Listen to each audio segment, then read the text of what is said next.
Hey everybody, it's Allie, and welcome to our Y&R Chat for Sunday, September 15th, 2024. So I was prepared to have absolutely zero comments this week about Audra and Kyle's little beef. But then Nate took his shirt off.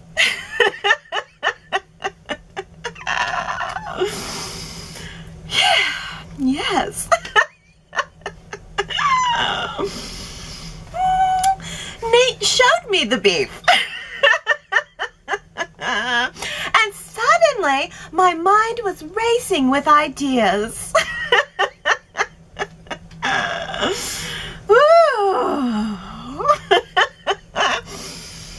I feel like Nate really knows how to make a situation feel better.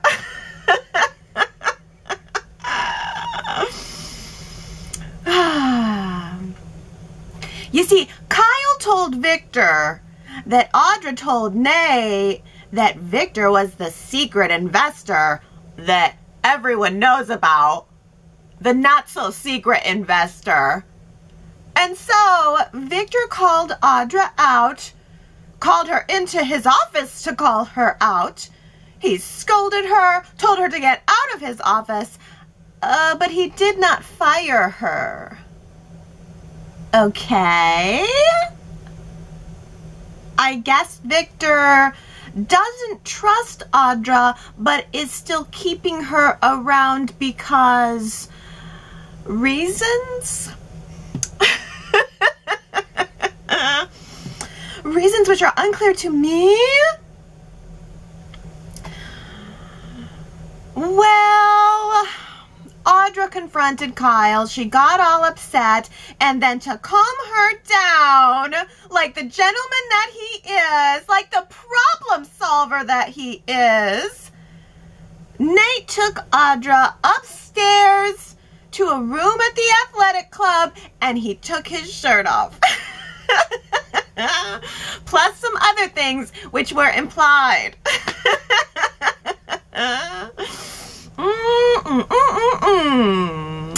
That made my week. And I'm about to make yours, because if there are any other Nate fans out there, you know that I screen capped that incredible shirtless moment. So go to yrchat.com if you want to see that this week and drool over it. Now, when Audra confronted Kyle about tattling on her to Victor, Kyle was in the middle of an uncomfortable meeting at society, an impromptu uncomfortable meeting at society with Mom and Dad, which Claire insisted upon. Now, I feel like Claire sometimes treats Kyle a little bit like how she treats Harrison. Like he's a little boy who needs help getting pointed in the right direction. But I feel like Kyle's really liking it. I mean, you know, Kyle kind of likes having a mommy. Kyle kind of misses his mommy in a way, and Kyle has got a new mommy now. He doesn't need old mommy anymore. He doesn't need the mommy who abandoned him and fired him and can't seem to stop making every single situation all about herself. Okay, I get it. Kyle has a lot of reasons to be resentful of Diane. We all get it. But what exactly has Jack done that is so wrong, besides supporting Diane? Besides supporting his wife in her position at Jabot, the position that Kyle told them both that Diane should have. It is getting old. I did appreciate Jack and Claire's conversation on Friday, because Jack made the connection about the fact that his mother had abandoned him, and so he can kind of understand where Kyle is coming from too. That was a really new facet of the feud that I hadn't considered before. But ultimately, I just think Kyle has got this rebellious streak right now, and he is just going to have to get it out of his system on his own. And while I like Kyle and Claire, I do think they're cute, and I do think she's good for him. I don't know how good he's ultimately going to be for her. All that remains to be seen. But I will say, I really want Claire to stop pushing Kyle to mend fences with Jack and Diane. I believe that Claire's heart is in the right place 100%, but she tried last week to get Kyle and Jack to talk to each other, and that didn't work out. And then she tried this week, insisting on sitting down with Jack and Diane and kind of forcing Kyle to talk, even though he didn't really want to. And I don't know, I just feel like every time Claire nudges Kyle on what to do regarding his parents, his life, Claire just comes off more like Kyle's nanny to me. Which is really awkward considering they shared their first kiss this week. First kiss. Sweetly. On a bench. In the park.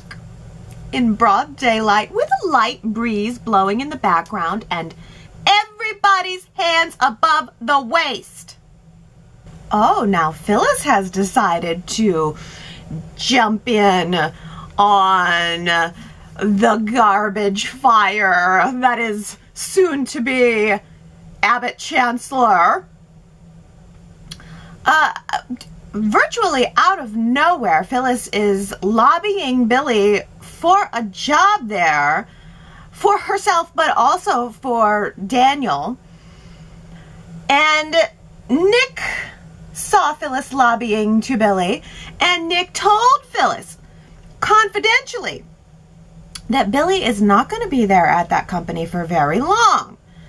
But that did not stop Phyllis. I think Phyllis just loves a good underdog fight. I think that's how she sees herself, and if there's anywhere that she can jump in to fight with an underdog, I think she's going to do it. She's willing to get into the trenches, you know. No matter how hard the war is, even if the war is against Victor Newman, of all people. And maybe even especially if the war is against Victor Newman. I'm sure Phyllis would love to come out on top against him.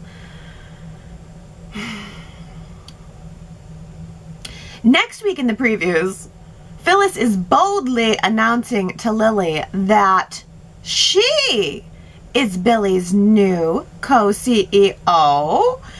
And knowing Phyllis, something tells me that she probably did not wait for Billy's approval to say that. It just seems like a very Phyllis-y thing to do.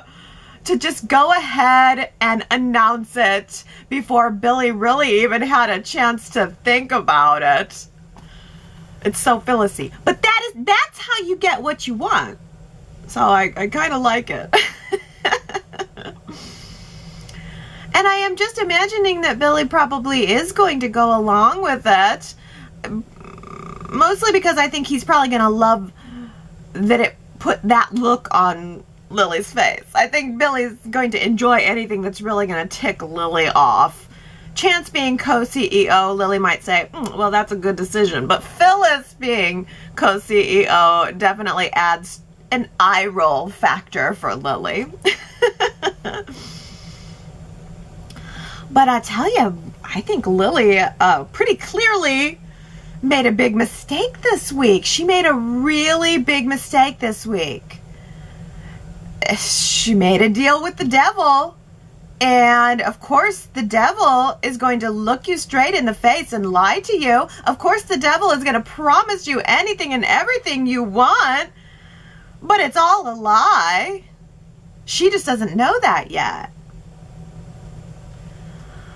Oh, Lily. I think Lily is a very smart and savvy lady.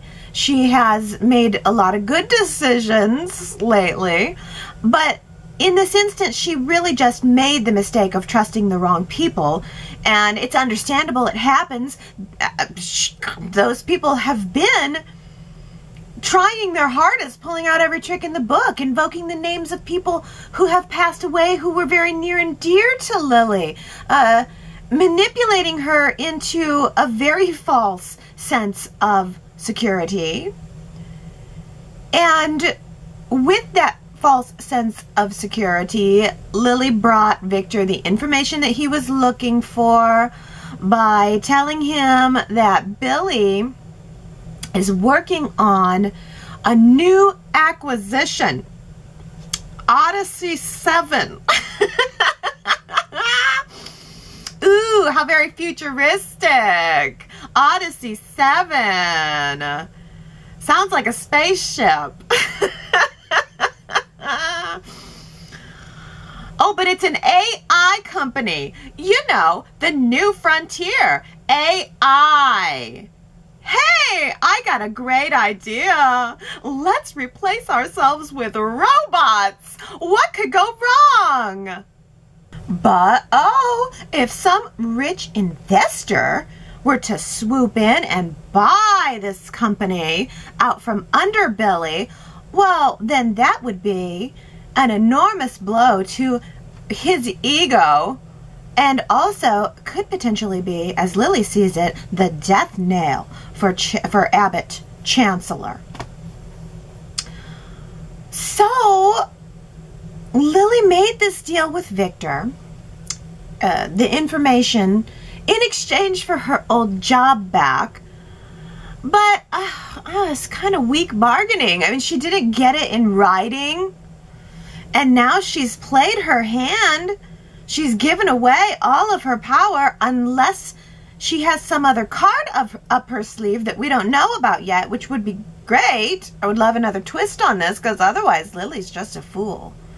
I mean, I hesitate to be too harsh on her, because I think she was clearly wary of Victor, because she made that little comment to him about how much her dad trusted him, you know, almost trying to play the guilt card, like, you wouldn't screw me over, would you? I'm Neil's daughter.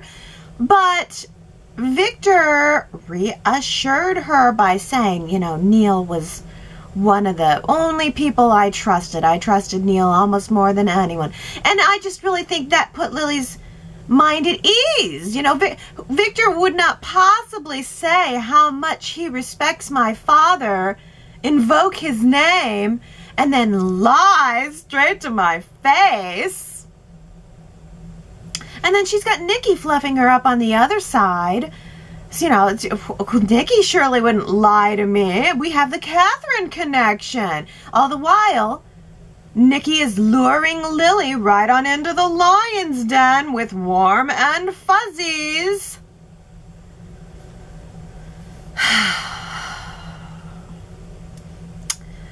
Michael warned Victor this week that he needs to be careful if he's planning on backstabbing Lily. But Victor seems to think that he's going to get away with it because he went ahead and did it anyway. He doesn't see, I suppose he thinks it's all going to be fine in the end. And then while Michael's warning Victor, on the other side, Lauren is now warning Nikki. So she's kind of taken that place in Nikki's life. She's got the Michael role in Victor's life now placed onto Nikki. And Lauren straight up warned Nikki that Michael and Victor might be up to something illegal, or at the very least shady. But, you know, I don't even think that's going to make a difference to Nikki. At this point, I think Nikki is as shady as Victor is when it comes to getting something that she wants. But I don't think that Lily is just going to forgive and forget when all is said and done. I think that when all is said and done and she is told that she has earned a lesser prize than the one that she was promised, I think she is not going to accept it, and I think she is going to go straight to Devon, who is very in Lily's corner right now and was arguing with Billy over Lily this week. And when Devon finds out what Victor has done and the way he went about it, I think it's going to launch a war between the Newmans and the Winters. And hey, at least Devon's got the funding to fuel a fair fight.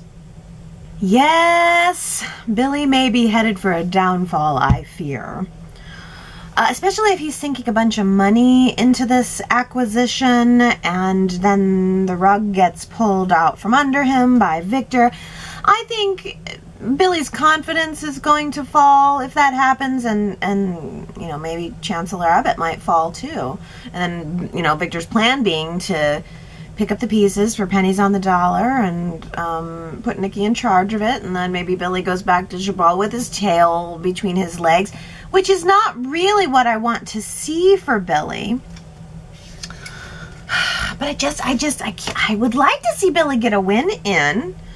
I just don't think it's going to be against Victor. There might be some other win in here, but I just don't think he's going to win this war with Victor. All signs seem to be pointing to Billy shooting himself in the foot. I mean, when Chance has decided to bail, that is probably not a good sign. Chance would rather risk getting shot at going back to the GCPD than continuing to work under Billy? Really, Chance? Back to the GCPD? After you went through the whole process of deciding that you wanted to get out of that kind of work altogether? Nina was so relieved. Summer was so relieved. Well, I mean, I guess I can't complain because I do think that this town could use a cop. But I mean, you know, the job description always is step 1, investigate the Newmans. Step 2, get frustrated when they get away with it anyway. I mean, that's the pattern. Chance knows it. It just seems written in stone that he's going back to do some investigating. I mean, Chance is going back to the police force at the same time that Lauren was saying that she's worried about Michael and Victor doing something illegal. Coincidence? I think not. I wish that Adam would have had the conversation with Sally that he had in the park this week right away when he initially confessed to sleeping with Chelsea, because I feel like Adam did a much better job of explaining it this week than when Sally originally asked him if love was involved. Because originally, when she asked him if love was involved, he was like, yes. And then it was mic drop, Sally out. And then, I mean, it's been 2 weeks since then, right? But this week, he explained it this week in a way that was much more contextual, I feel. Because he pretty much said, yes, I have love for Chelsea. She is my ex-wife. She is the mother of my son. She is always going to be the mother of my son. I have love for her. But eventually Connor's going to grow up. We're not going to need to be spending as much time for her. And although I care for her, I am in love with you. But I guess that was just too little too late. And Sally confirmed for him this week that she is moving on. No matter what the circumstance was, she feels, and she said, I deserve better, and I agree. She said, I deserve better, and I agree.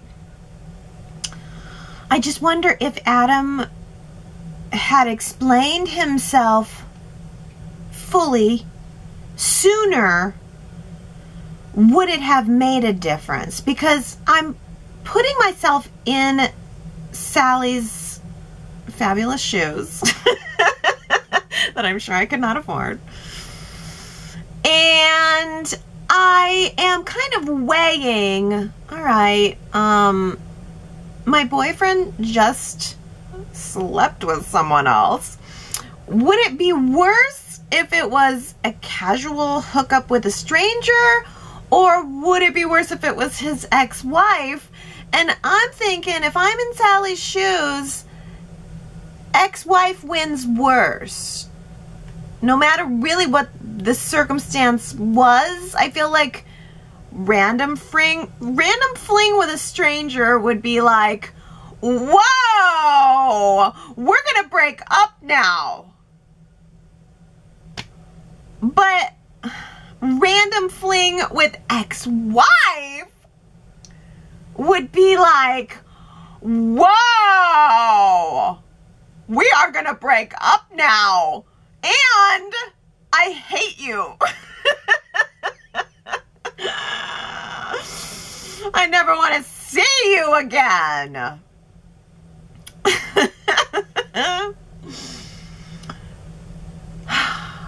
Anyway, slice it. I think Sally is actually being a lot more rational than I would be.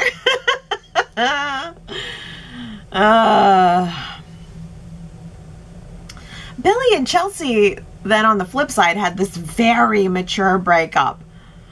It was almost too mature in some ways. I feel like Billy didn't get a chance to fully point his anger at Chelsea because he's always so afraid of hurting her.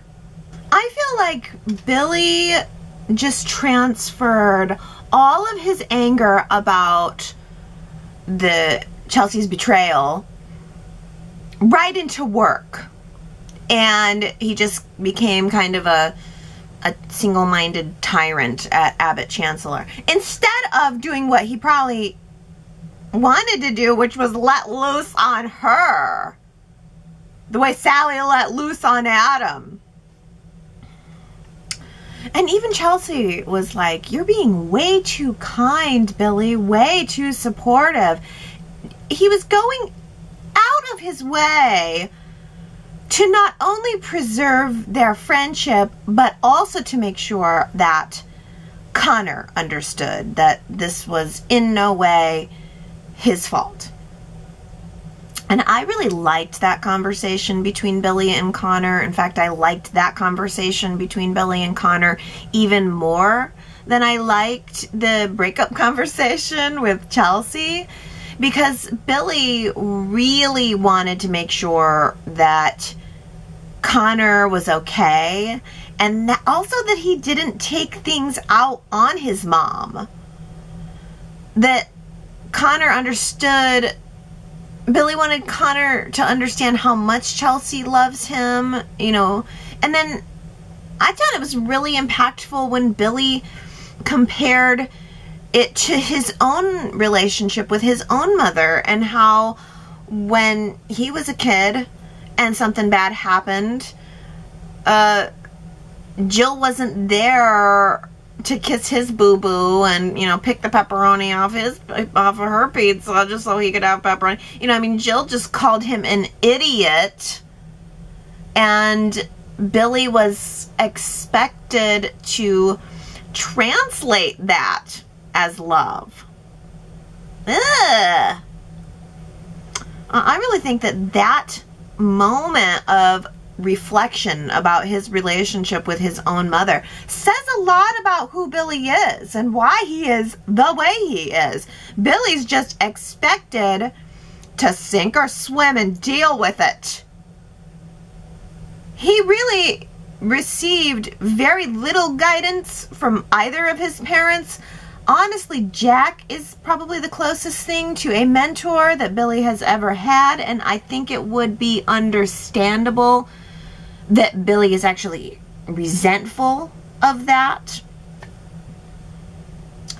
You know, the only other person who ever came close to really helping Billy was Victoria, and maybe Victoria will end up helping Billy again. Maybe Victoria will end up giving Billy a heads up about the fact that Victor is planning to pull out the rug from under him. I mean, Billy knows that Victor is trying to pull the rug out from under him, but if Victoria could alert Billy about exactly how, maybe she could save the day on that. That is, if she is willing and able to tear herself away from Cole for long enough to do it. Oh, could you even believe that Victor would dare give Cole the old stay away from my daughter routine? Victor, it is 2024, okay? Victoria is a 50-year-old woman. And Cole is like the most amiable boyfriend that she has ever had.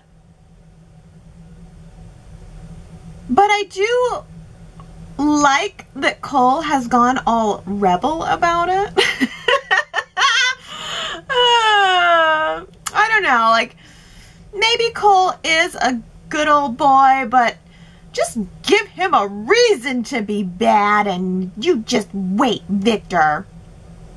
Daniel should have died in that accident.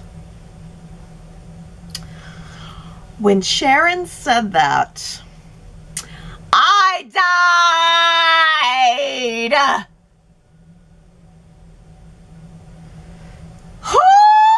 This story is so good to me. It is so good. It is almost surprising that Sharon hasn't had this feeling before. It is so dark and so twisted, but it makes so much sense. Yeah! It was Daniel choosing to drink that night, then crossing paths with Cassie, that sealed not only Cassie's fate, but Sharon and Nick's fate too.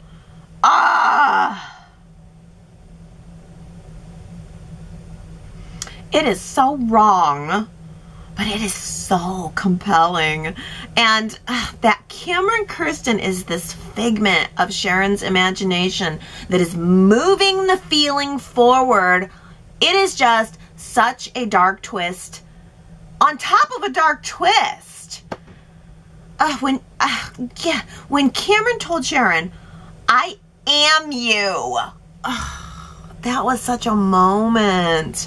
Because, you know, she has really conjured him up from the deepest, darkest corners of her mind. And she's now assuming all of his sadistic qualities. It's like two of her traumas colliding. Man.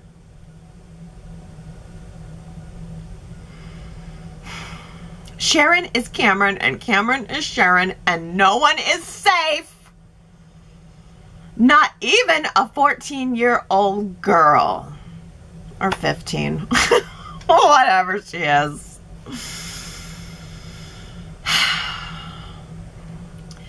Sharon completely went off on Lucy this week.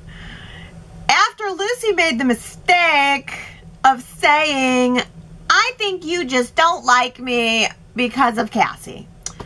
Which was an unfortunate and insensitive comment to make. It was an immature thing to say coming from an immature person. Immature being on the literal scale of immaturity. She is a child.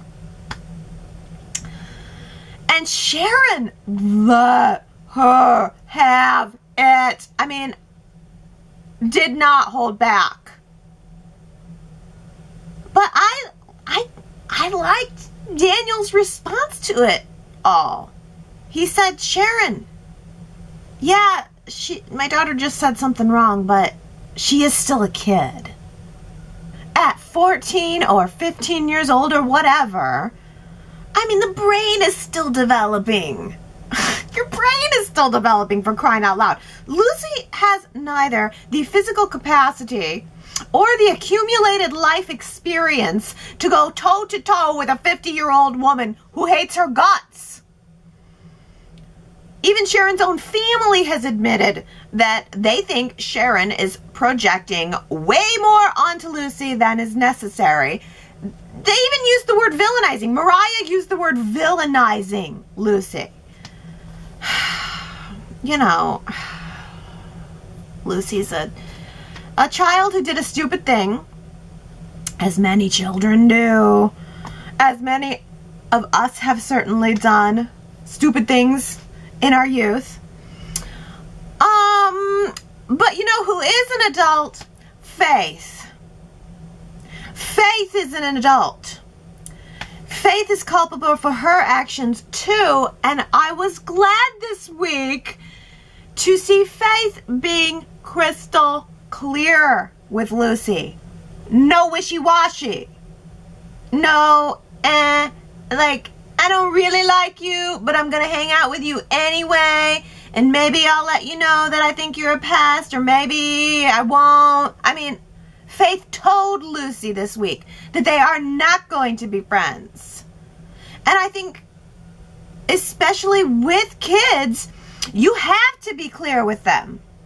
I mean, how many teen girls have had this exact type situation, you know, or teen boys, either gender, either way? I mean, like, having this obsession over someone you like or have a crush on, right? I mean, that's very normal, right? I mean, you have a crush on somebody and you just really, really want them to like you. And that's exactly what's going on here, only it's not romantic that we know of. And Sharon herself said that she has seen this type of situation at her Psychology lemonade stand. Many times, she said. And so I believe that Sharon, in a better state, would have known that going off on Lucy, going off on her parents, going off on Phyllis was not the right action to take. This situation has gotten so bad that the entire Romalotti family is considering leaving town just to avoid Sharon. And Phyllis also suggested to Nick that Sharon should just be put into Fairview. I don't think that's going to happen. And even though Daniel and Heather may end up choosing to leave town and avoid the fight with Sharon, Phyllis is not going to do that. I think now that Phyllis doesn't have Summer's custody battle on her mind, now that that's been resolved, she can't throw herself into that anymore. So I think Phyllis is probably going to end up throwing herself into this battle on Daniel's behalf, on Lucy's behalf, whether Heather and Daniel want her to do that or not. And Daniel explicitly told her not to do that, but she's not going to listen.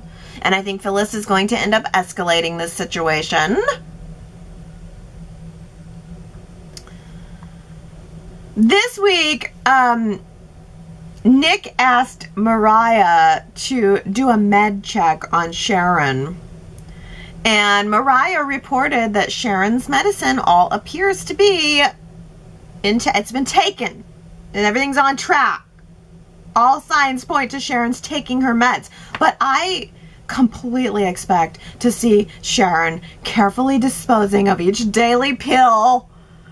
Any day now, I feel like that's what she's going to do. She's going to have anticipated that they were going to check her meds. I think we're going to see her stashing them somewhere. Because, you know, Cameron's carefully coaching her. Or rather, she's invoking Cameron's deviousness to justify her plan. And what exactly is that plan? and who is the real target. Sometimes radical and risky is exactly what you need. Who said it? Are you ready for the answer? It was Summer. She was given some advice to Chance on what to do at Abbott Chancellor with Billy. And this is another week with only 3 winners. Oh my goodness, congratulations to Henry, Daisy, and Tanya. You guys got it right. I'm starting to wonder, though, if there is something going on with the website this week. This seems like an awfully low number of winners. Am I making these very hard, or are there just, is there something wrong with the website? Let me just tell you about my sophisticated Who Said It quote website system here. Let me just tell you how high-tech Odyssey 7 this thing is. So, I mean, the whole quote guessing system is all just based on old-timey email form. You go to the website, you enter in your guess into the little box. It sends an email to me. When the email comes into my email box, if the guess is correct, I keep it. If the guess is incorrect, I delete it. And then on Saturday, I look at the correct entries and I write that up on the website. But here's the thing, if the website is slow on the day that you're going to enter in your guess, or if your internet connection is slow that day, then it might take a couple extra seconds for the email form thing to process. So you do have to just be a little patient with it. I am sorry if there's anybody out there that I missed, or because I noticed that the website was a little slow like a week ago. And so maybe it was that. So if you are going to do an entry, just wait. There's a little success bar that pops up after you click it. So you put in your entry, you click send, and then you just have to give it a couple seconds, and then there'll be something that pops up right below it that says success. It says success in green, and it'll tell you that your entry got received, and then what that is a confirmation that the email went through to me. And if you've ever seen an email, you've ever sent your email and you watch the little spinny bar, while you're waiting for it to send, it's like that, only it's happening on a web server. Just thought I'd give you guys that lowdown. So here is this week's quote, which I hope everybody goes and guesses, and just and that these entries get through to me. Who said this? Parents do their best, and then it's up to you to do better. So good. Parents do their best, and then it's up to you to do better. Who said that? If you know, go to yrchat.com, leave your guess, push submit, wait a couple seconds, see that little sign that says success, and then wait until next week, because if you get it right, I will give you your shout out during next Sunday's Y&R Chat. Now, the website may have been screwy, but I did not forget Juanita's birthday. That I was still able to pull together. That happens on my calendar. Juanita popped up right on my calendar, and it said, Allie, Juanita's birthday is on September 19th. That's this Thursday. Don't forget to give her a shout out on this week's Y&R Chat. Juanita, I hope that you have a beautiful birthday. I'm going to wish for you a shirtless Nate fantasy. Because that's what I would want for my birthday. So I'm wishing it for you. Happy birthday, Juanita. Last week I was like, where's everybody at? I haven't seen no comments at the website. Who knows? Maybe it was a website issue all along. But my goodness, you guys all came out this week. And I mean, so many comments. I tried to just get one from everybody. And I'm going to start out with this funny little comment from Steven, who says, there would be so much less drama in if Genoa City had a Starbucks. But we should all support small independent coffee shops, I always say. Yeah. All it would take would be a couple of people. Well, I mean, there's, in Genoa City, there's going to be at least 10 different Starbucks, right? The city's a multinational, international, small town conglomeration. So they're going to have like 10 coffee shops. If everybody just split up and went to different ones, there would be no drama. Oh, let's talk about Kyle and Claire. Henry says, well, it finally happened, and we got a bonus. Kyle and Clarison finally share a kiss, and Cole and Victoria make love as a bonus. Victor's head will surely explode. As far as Kyle and Clarison's blossoming romance, who knows how many others will weigh in. My wish is that Kyle and Clarison will be respected and simply left alone. To quote a line from a Jack Nicholson movie, she makes Kyle a better man. Is that from As Good as It Gets? With Helen Hunt? I do like Jack Nicholson. I mean, I don't know him personally, but he does make a good movie. And I do like Kyle and Clarison as well. I think I like Victoria and Cole too. I'm kind of wondering if people are feeling that, because Diana says, I found Cole and Victoria's love scene to be a little lackluster. I know Cole is supposed to be a gentleman, but it doesn't mean we can't see a different side to him in the bedroom. I wished we would have got to see Cole be a little more aggressive with Victoria as he takes her into his arms for the first time since they were a young couple. He seemed to have no game in that brief love scene. Show Victoria how desirable you think she is by being a little more forceful. There is a difference between being a gentleman and being cheesy. Cole is a great character who is manly and stands his ground when necessary, as we have seen when he's speaking to Victor. We don't need to see him being wimpy in the romance department. Cole is a strapping and valiant guy who makes women melt with his big blue eyes and plaid shirts.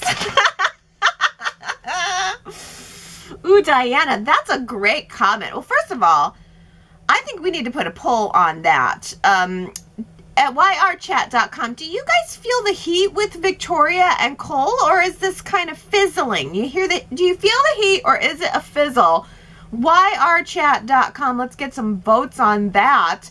You know what? I didn't think about it, Diana, but I think you're right. This is the first time that Cole and Victoria were making love since they were much younger. It really kind of should have been bigger. Not in a room in the athletic club upstairs, maybe? And why didn't we go back to the tack house for something this monumental?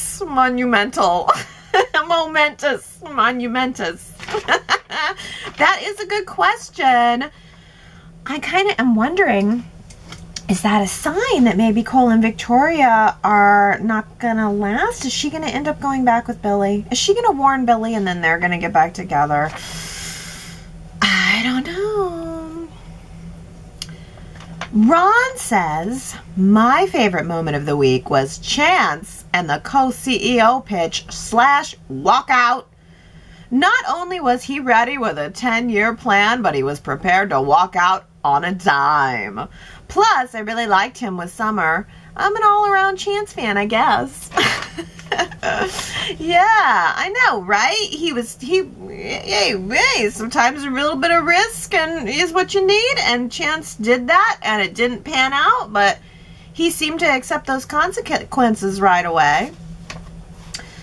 And apparently it's Chance out, Phyllis in. Sharon W. says, it's been a long, long time since Billy and Phyllis engaged in their fiery romance behind Jack's back.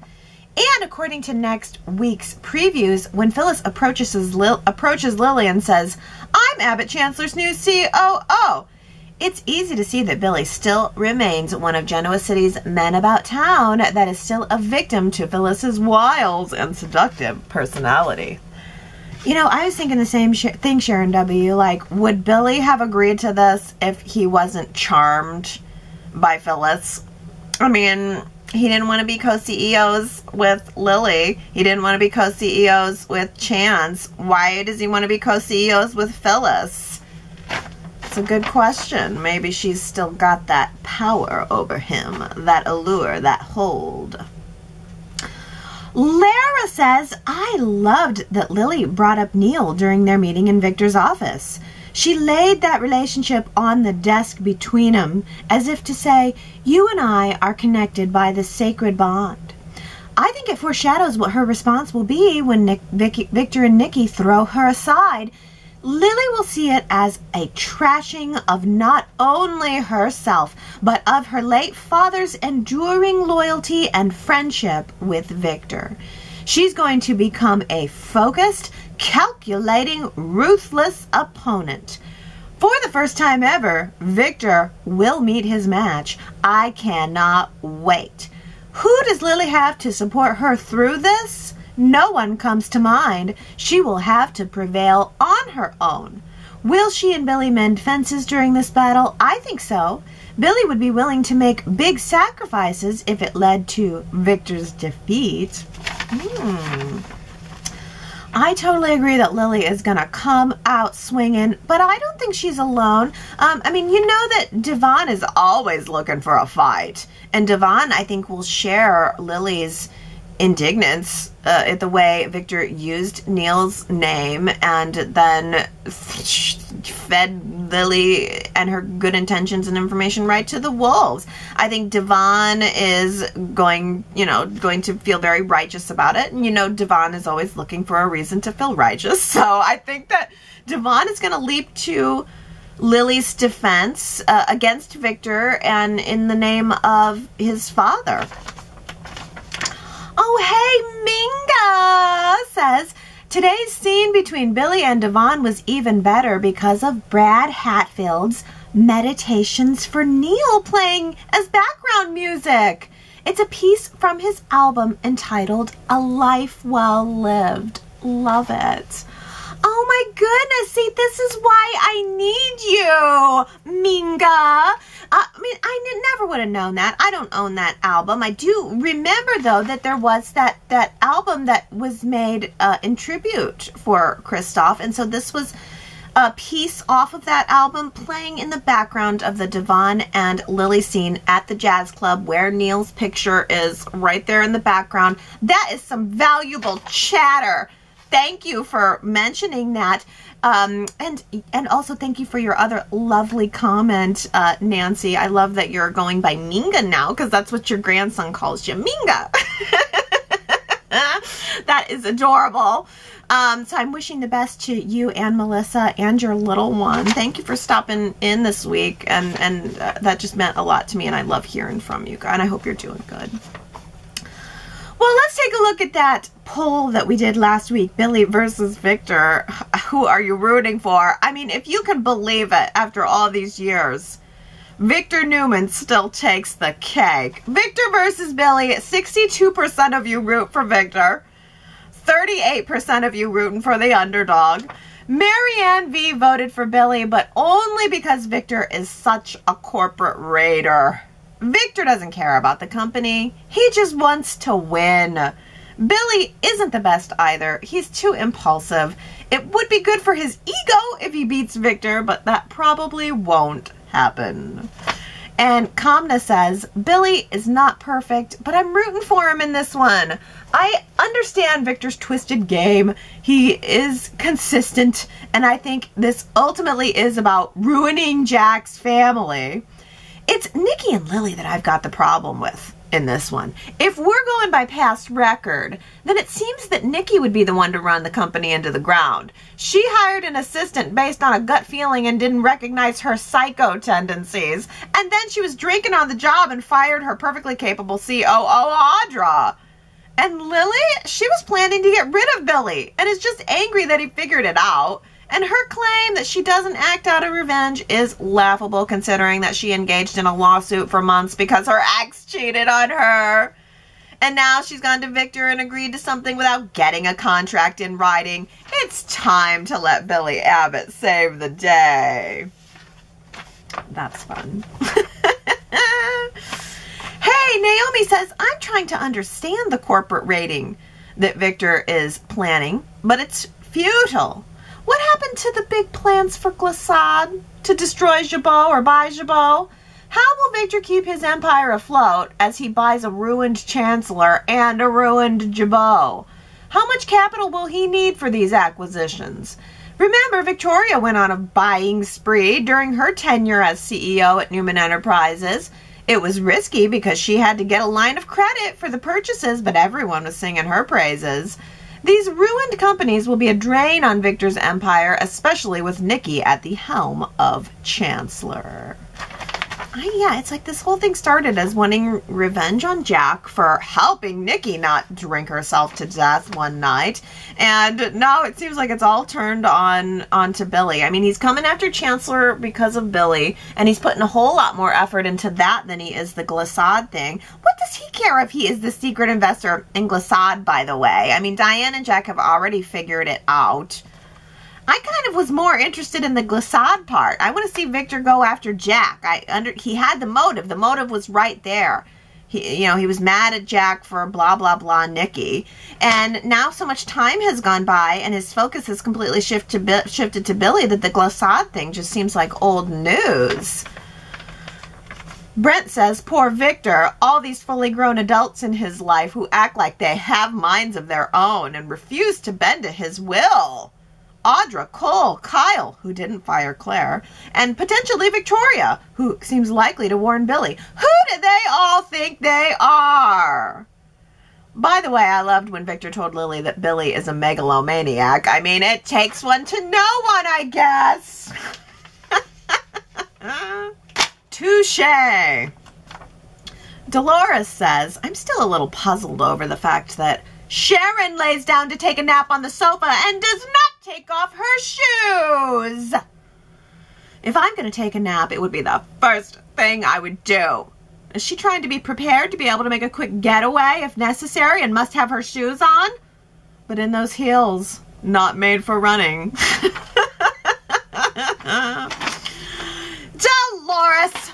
This was the most shocking moment of the week, and I am so glad that you mentioned it. When Sharon laid down on that couch and just put the blanket over her shoes with those strappy sandals on, I was like, this is absurd. First of all, Sharon, take your shoes off at the door. Do not put them on the furniture. I mean, I don't want shoes. I take off my shoes when I come in. I don't want outside shoe goo on all my stuff. Certainly not on my floor, certainly not on my couch, and definitely not in my bed. There's no way that she was going to take time to undo those strappy sandals, though. They just should have put her in a more sensible heel, and she should have kicked them off right down there to the bottom. You know, I don't need her to, fine, okay, characters don't have to take their shoes off the door, fine. But she definitely could have had on a different pair of shoes that she could have kicked off and then pulled the cover up over her. It's the little things that take me out of the moment. Sue W. says, it's just the fire setting Sharon taking charge for a while. Eventually we'll see the sage Mother Teresa version back. Her Fairview bed is being made up as I rise. Ain't that the truth? Fire setting Sharon is in control right now, but you are right. We will be back to Mother Teresa Sharon any moment now at post Fairview visit. Daisy says, I hope Sharon is hospitalized for evaluation soon before she ends up hurting anyone or herself. Once at Fairview, I think she would start getting the help that she needs and show signs that she is reconnecting with reality rather than fantasy. But at some point during her healing, Sharon has a shock which makes her question her sanity, and that's because in a wild twist, one of Sharon's doctors looks exactly like Cameron. Probably a distant cousin from one of Cameron's estranged family members, but Sharon doesn't know that, and her mental health is tested yet again. That is so good. If that is so good, and if that happens, I'm going to be like, yes, because I kind of like the actor. I'm getting kind of used to the Cameron Kirsten actor, who I know is married to Susan Walters, who plays Diane. So I mean, if he seems like maybe he might not be a I want to stay on soaps for long-term kind of guy. He seems like a jet setter. He's very tan. That's what I'm basing it on. He's very tan, so I assume he's off traveling most of the time and would not be available for a long-term appearance. But if that, I mean, that's genius. If that twist came up and suddenly one of Sharon's doctors is a Cameron lookalike, dang, that's good. T. Nicole says, why do I low-key think that Sharon would borrow Victor's wine cellar dungeon to trap Lucy in it? T. Nicole, if only that dungeon had not been walled up. But there is no rule that says Sharon couldn't create her own dungeon or have it installed. She could just use Victor's people. Oh, Sherrod says, Allie, as our fierce and amazing leader, I will have to ask your forgiveness. I didn't make any comments about the whole Faith-Lucy situation because, frankly, I find this storyline redundant and unremarkable. But when I heard your attack on Faith, I felt the need to defend that poor child. She did nothing wrong. It was that obsessed stalker, Lucy. Let's not forget, Sheila Carter is her biological grandmother. Lucy is the one that put all of this into motion. I am just hoping that the end game is for Sharon to be the reason for the permanent exit of this sale-by-date family to leave the canvas. I'm so sick of all of them. Oh, so Sherrod, you're just ready to get rid of the whole Romalotti family. And, oh yeah, I'm totally projecting. I am in full projection mode when it comes to Lucy. Because I just look at her and I see, you know, my daughter is what it is. I mean, I'm totally projecting. I think of my daughter when I look at Lucy, and then I can see that Lucy's actions are coming from a place of wanting to make friends and wanting to be accepted, and that just tugs at my heart because I get it. You know, I get it. I know what it feels like to want to be accepted. And just, and so I don't know. And then I just see my poor little daughter, you know, maybe feeling like she wants to make friends real bad someday. And I don't know. I don't think Lucy quite, well, first of all, I don't think Faith is a child.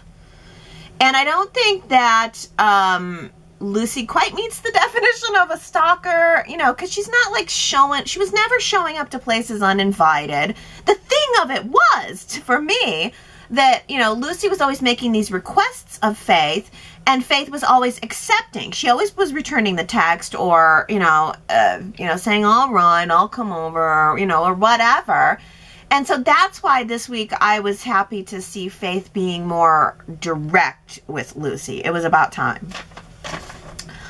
Oh, on a lighter note, Victoria says, oh no, I think I spied shoulder pads in Mariah's jacket today.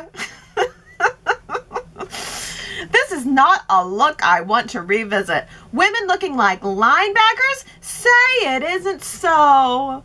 Next, it will be big hair and cute hairbands. Yikes! Yes, I saw those shoulder pads, Victoria. And can I tell you a quick shoulder pad story? So I had some clothes in my closet, and this must have been around like 1992, and they had shoulder pads in them. And by 1992, like, my little generation of girls was saying, I don't want shoulder pads, like it was in all the clothes. And maybe my mom bought it for me or something, but I didn't like them, and I knew that I just didn't like the look. And so I went into my closet and I cut out all of the shoulder pads from the shirts that had them. Only I didn't do it the right way. I didn't snip the seam that was connecting them. I just clipped them way too deep and ended up cutting holes into the actual shoulders of my shirts. And my mom was so mad at me. She did not let me live it down either. She still mentions it. So shoulder pads out.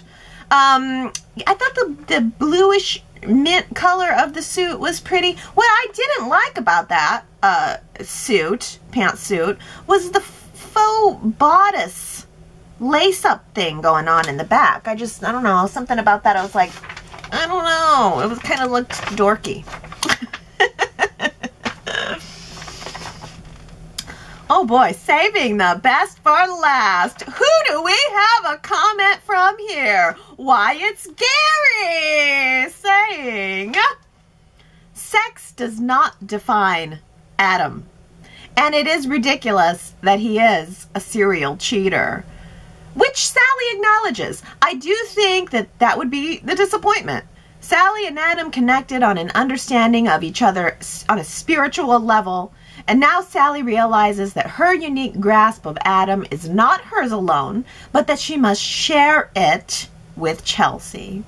Their private magic is broken. Adam, just give up. You can harangue, and Sally is not going to budge, not going to dismiss her emotion, but she is very stubborn. Absolutely going nowhere for now or forever. Welcome back. See, that's the kind of thoughtful comment that we were missing from you, Gary. Welcome back, Gary. I mean, I have to say, I really was just touched by the very sweet turnout of birthday love for Gary this week. Oh, that was amazing. That was really cool and really sweet. And I also should probably clarify that the boycott, Gary's boycott of the website, was a technical issue. There always seems to be one, but I think I fixed it, and I got Gary back into the clubhouse. So welcome back. Now we all just have to work on getting Ellen back. Ellen stopped by to give a birthday wish to Gary this week, so I'll read that because I know Ellen has fans that will be like, oh, let me read the comment from Ellen. So Ellen says, happy birthday, Gary. You are the best CEO a fake attorney could ever ask for. Live long and prosper. And hello to everyone. I'm a lurker these days, checking in to read all of the thoughtful and funny comments here from time to time. And of course, I'm a faithful listener to Allie's weekly chat. I appreciate this community very much. Take care. Ellen, I'm emotional. It's so nice to hear from you. And if you have not seen it, you got a lot of really nice comments in reply to that. There are a whole lot of other Y&R chatters out there imploring you to return. See, we've been keeping your board seat warmed. Just imagine Y&R Chat's like a really long boardroom table, and we still have Ellen's empty chair there sitting. We put a little pillow on it for you, Ellen. We got a mint on top of it, and we're just waiting for you to come back and claim your place at the table. But no pressure or anything.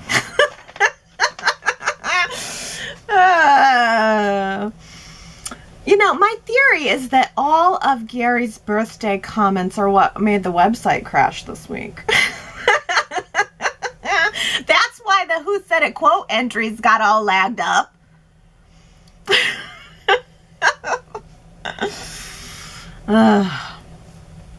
It all goes back to the exact same website issues that I've been complaining about for like a year now. I mean, half of all internet traffic is bots. That's a fact. Look it up. Like, half of all internet traffic is bots. And I have to pay every time one of those bots wants to come onto the website. So I have to keep everything on lock as much as possible, or the whole thing goes down. So hooray for AI! That's my long way of saying, forget about Odyssey 7. We don't need it. Odyssey 7 will just end up making my website laggy. Dang. That being said, I hope everyone goes to yrchat.com this week to leave some comments. I mean, it may take a while to load, but there's no ads on there. I mean, all the other soap opera sites, it's like, you know, they got to take on ads on the website to pay for all the bots that hit the site.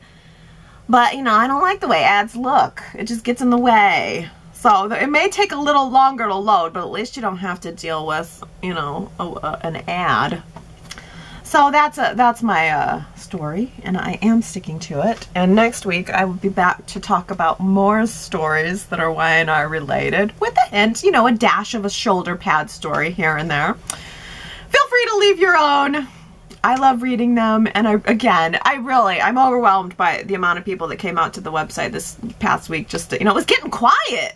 It was getting quiet, and I was worried, where'd everybody go? And then you came out and gave me this extra long podcast to put together. So, you know, I had to really like, oh, all these comments, wow. So that was really nice, and I appreciate that. And I hope you do it again, and I hope you come back next Sunday, because I'll be here. I love you guys. Bye.